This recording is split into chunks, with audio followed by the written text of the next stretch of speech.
Hey, it's Gavin from 1061 Kiss FM, hanging out here at Big Splash Adventure here in French Lick, and I'm in one of the captain's cabin rooms here at the resort, and it is so cool. So come on, this is like an episode of Cribs right now. Be like, all right, here we got this room has like a microwave and a mini fridge.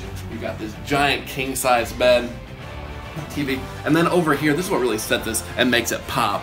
You've got bunk beds here in the captain's cabin. So if you're a family, mom and dad can sleep there, kids can go in the bunks or whatever. And if you think for a second I'm not climbing into this bunk bed, you are mistaken.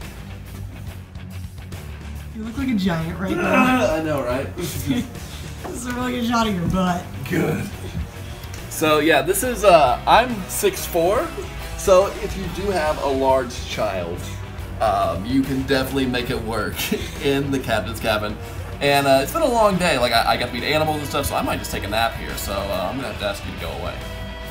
Like, I'm a monster. Somebody's gotta sleep on that.